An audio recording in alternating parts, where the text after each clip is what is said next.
Oke, pertanyaan pertama, apakah kakak menemukan pengaruh budaya dalam berkomunikasi di kelas yang pernah kakak observasi atau PPL di situ 1 atau 2? Ada pengaruhnya. Pengaruhnya ini sih ke bagaimana siswa itu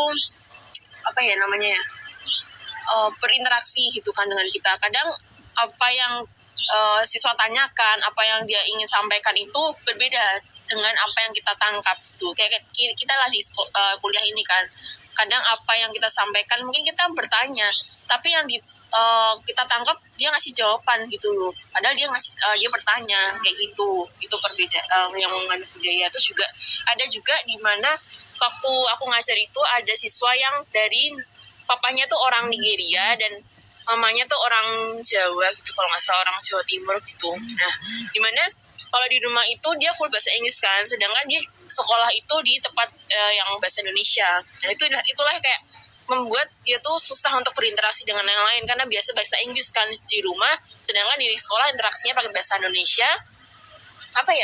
Jadi kayak setengahnya tuh mentor kakak itu harus kayak mentranslatekan gitu. Bahkan ke toilet aja harus pakai bahasa Inggris dia ngomong kan, itu susah. Jadi dia kadang cuma diem, nggak tahu kan sampai diomongin mentor kayak nggak nangkep. Aku pikir kayak ya memang nggak paham atau gimana, tapi ternyata memang karena dia berbeda daerah, maksudnya kan dari luar negeri, dari campur Indonesia, dan di rumah pakai bahasa Inggris, itu membuat dia agak berpikir 2 kali mungkin ya untuk anak seusia kayak itu gitu kan. Itu terus apalagi ya, itu logat juga sama. Kadang intonasi kecil, intonasi suara nada dari siswa itu juga mempengaruhi gitu loh. Kadang kalau misalnya dari siswa ya, kayak kita lihat mereka ngomong satu siswa dengan siswa lain, taunya kayak kita ngegasan kayak emosi dan sebagainya, tapi ternyata itu udah biasa untuk mereka kayak gitu. Jadi kayak istilahnya sebagai guru kan melerai gitu kan, ternyata mereka nggak berdebat, itu memang percakapan yang biasa. Iya kayak gitu kan. Apalagi kalau kakak kan orang daerah yang nggak maksudnya daerah yang nggak terlalu intonasi suaranya yang nggak yang terlalu besar gitu kan, kayak daerah Jawa dan sebagainya gitu.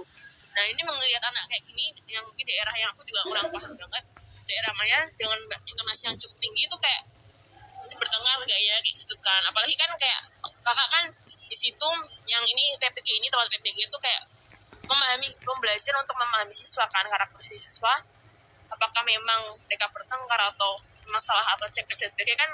Kakak mau bantu melerai kayak gitu kan, ternyata enggak kayak gitu sih deh. Apakah menjawab? Iya, jawab. Oke, selanjutnya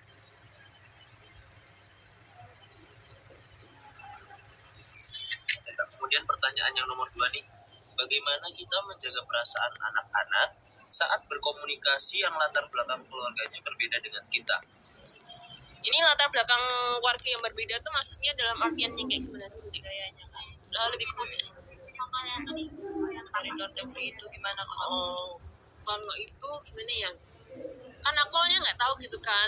Kalau si anak ini tuh dari Nigeria gitu kan. Dan itu baru tahu ketika aku liatin aneh gitu kan, aneh kali gitu. Terus aku tanya ke mentor apakah memang kayak gini anaknya. Ternyata memang butuh butuh effort lebih untuk dia kan memahami kata-kata kan. Nah, ketika aku tahu bahwa ini memang berbeda, aku berusaha untuk ngomong pakai bahasa Inggris juga gitu kan awalnya. Ngomong bahasa Inggris, terus kalau misalnya dia kayak kadang tuh karena dia bingung mau ngomong apa, narik baju aku gitu kan. Aku nggak paham narik ini maksudnya apa gitu kan. Terus ya gimana gitu. Kadang dia bingung, ya ngomong aja nggak apa-apa. Nah, itu yang kayak dia bingung juga antara dia mau ngomong bahasa Indonesia atau bahasa Inggris kan. Terus aku nggak apa-apa. Jadi kayak memang kita harus bisa karena mengenali kan, dari mengenali itu kita bisa kasih kayak tindakan nyatanya, itu kayak ini loh, bahasanya apa sih, bahasa Indonesia bingung ya.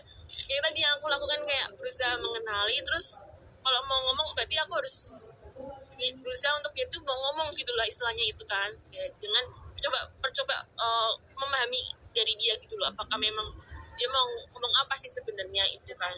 Ya benar, itu maksudnya pendekatan. Itu maksudnya pendekatan kan itu. Terus kadang uh, luangkan waktu juga untuk kita itu mengenal anak itu dengan tanya keluarganya kan. Nah, ini kamu udah di mana asalnya dan sebagainya.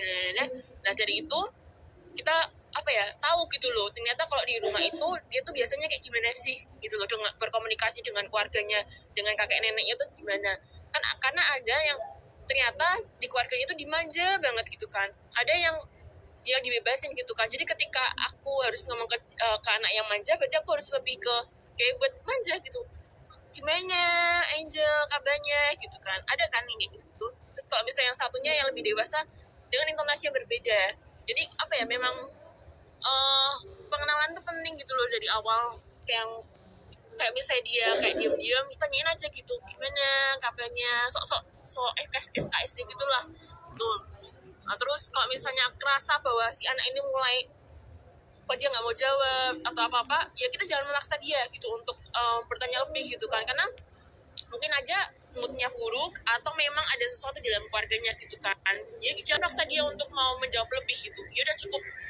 Dan apa ya, ketika memang udah rautnya udah kan kelihatan kan dari mukanya rautnya gimana nya, udah ini udah nggak apa-apa gitu, bilang aja nggak apa-apa gitu, gak usah jawab nggak apa-apa gitu. Jadi memang alangkah lebih baiknya itu jangan terlalu apa ya, kita ingin tahu tapi jangan terlalu ingin tahu banget gitu loh, sebatas memang si anak mau jawab, jangan memaksa kayak gitu. Itu sih jaga perasaan anak ke situ.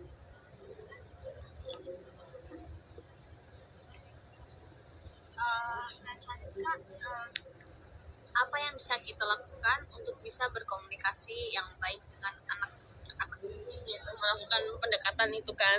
Dan itu kan maksudnya kita lihat juga tingkatan kelasnya kan. Ketika kita ngomong ke anak TK itu bedalah dengan anak yang kelas SD tingkatan 1, 2, 3, 4, 5, 6. Dan itu apa ya, kita tahu ketika ya kita tak melakukan tanggung jawab itu loh, ya gimana dia menjawab, oh ternyata dia berpikirannya dewasa ya, berarti kita juga harus sama-sama menyamakan.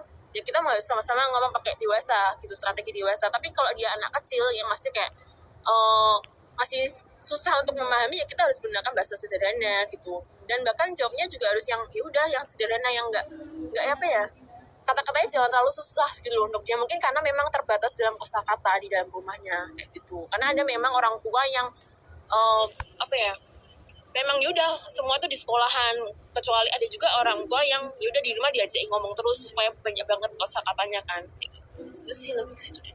Apakah menjawab atau kurang? ya kakak soalnya sebelumnya juga udah jawab. Ini sama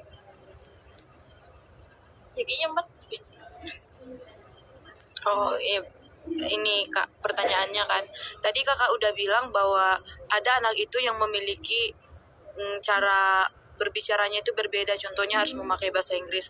Apakah pengaruhnya itu hanya dalam berinteraksi dengan siswa atau bisa berpengaruh sama bagaimana siswa menangkap pelajaran sama tingkat kognitifnya itu? Okay. Ya pengaruh sih, sangat berpengaruh. Bahkan yaitu ketika LKS atau apapun yang diberikan itu dengan bahasa yang berbeda, maksudnya bahasa yang dengan kosakata yang mungkin dia nggak ngerti, dia akan tanya gitu loh.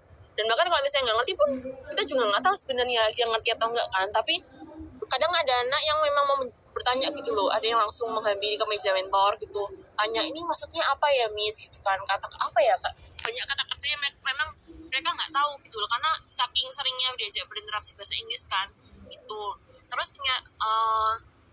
apa ya, terus sebenarnya aku mau nambahin yang ini sih, ada juga anak yang anak itu yang aku kurang tahu dia memang kesulitan berbicara atau gimana, karena ketika aku ajak ngomong tuh cuma gitu loh.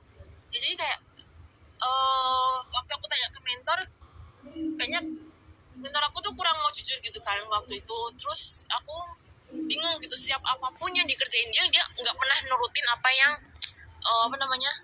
apa yang ada di instruksi dalam LKS dan instruksi mentor kan. Terus ternyata aku tanya lagi waktu itu ke mentor, dari memang orang tuanya itu keras dan itu kayak mungkin berpengaruh juga mungkin ya ke anaknya. Jadi dan apa ya, keras tapi juga nggak yang membimbing gitu loh.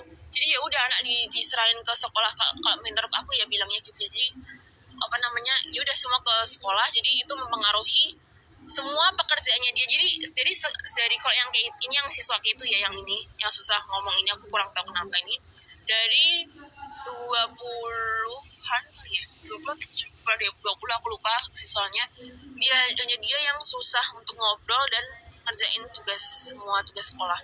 Mesti nggak selesai, dan suka-sukanya dia gitu loh. Misalnya disuruh warnain 4 aja kan, dia membawakan warnai semua kayak gitu. Jadi memang bener-bener nggak ngerti apakah memang gimananya, tapi memang unik gitulah gitu. Dan ini yang enak ini dari Nias orangnya. Nah, kalau kurang ngerti juga karena dari daerahnya atau memang dari keluarganya, tapi memang beda lah dari yang lain gitu. Orang tuanya menuntut nilai dia nggak, Kak? Kalau nuntut nilai enggak sih, tapi lebih ke kalau misalnya pulang itu tanya perkembangan anaknya di sekolah. Gimana ya Miss, ini nakal nggak dan sebagainya gitu kan.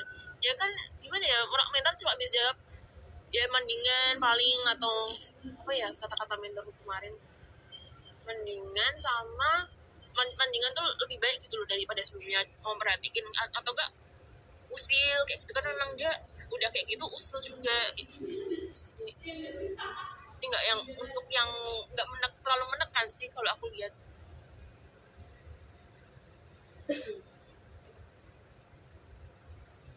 Oke, pertanyaan yang terakhir, Kak. Akibat dari perbedaan budaya peserta didik bahkan dengan guru sendiri, apakah itu mempengaruhi pembelajaran di dalam kelas? Iya, mempengaruhi. Kalau dilihat itu, yaitu terhambat jadinya pembelajaran. Karena apalagi kalau menghadapi anak yang tadi aku bilang susah ngomong itu, ketika kelas lagi oke-okenya, dia yang nanti jalan-jalan sendiri, dia yang buat keributan, jadi mengganggu teman yang lagi fokus. Jadi apa ya, sebenarnya kalau misalnya si anak ini nggak muncul, maksudnya nggak yang berulah, kelas akan kondusif. Tapi kalau dia muncul, ada satu anak lagi yang kayak apa ya, malah ikut-ikutan gitu loh. Jadi malah jadi 2 orang yang ini muteri kelas. Jadi kalau misalnya nggak ada dia nggak masuk, kelas damai kali gitu loh. Gitu itu yang itu. Terus jadi ya itu lebih ke, jadi kan kalau misalnya kelas kayak gitu kan berarti guru harus lebih effort lagi kan di dalam pembelajaran, harus diamin dia dulu, nunggu di materi pembelajaran itu harus terhenti karena dia dan sebagainya kan. Itu yang itu. Terus kalau yang waktu aku ngajar itu apa ya, lebih ke mana ya, lebih ke situ sih dek. Kalau yang aku ngajar nggak terlalu yang gimana, tapi ya sama hampir sama kayak gitu. Jadi kok kondisi kelas terhambat karena tiba-tiba ada anak yang mungkin lebih suka tanya dadakan, harus apalagi ya lebih ke suka jalan-jalan sih rata-rata kayak gitu. Kayak ulah-ulah yang anak-anak SD yang masih rekenan kecil kan memang kayak gitu. Beda kalau kelas 4, 5, 6 mereka lebih disiplin kan. Baru Kak, tambahannya, apakah kayak apa namanya itu, apakah anak itu berinteraksi hanya dengan orang yang budayanya sama gitu sama dia, atau dia berinteraksi dengan semua orang di kelas itu? Yang Contohnya kan tadi kakak bilang ada dari luar negeri itu kan, apakah dia berinteraksi dengan orang, dengan teman yang hanya dari luar negeri, atau dia berinteraksi dengan teman yang dalam negeri itu? Nah, kalau yang luar negeri ini dia lebih, karena ada cowok cewek kan, tapi dia lebih ke teman depannya yang selalu diiniin dia, teman depan bangkunya dia. Jadi yang lain kayak ya udah masa bodoh gitu loh dia. Berarti yang lebih dekat dengan dia ya? Iya kayak gitu. Untuk yang lain dia nggak terlalu banyak, dia mau usil kali dengan sama depannya gitu. Tapi bahkan teman depannya pun juga sebenarnya nggak nganggep dia loh. Iya, maksudnya dia karena usil kan, terus sering karena anaknya yang depannya juga kebetulan pinter, kebetulan kan. Kalau misalnya keganggu kan mesti bilang kan ke mentor, Miss ini ganggu di jambak, kadang kan sampai ada yang nangis gitu kan, kadang nangis gitu kan, gitu kayak gitulah.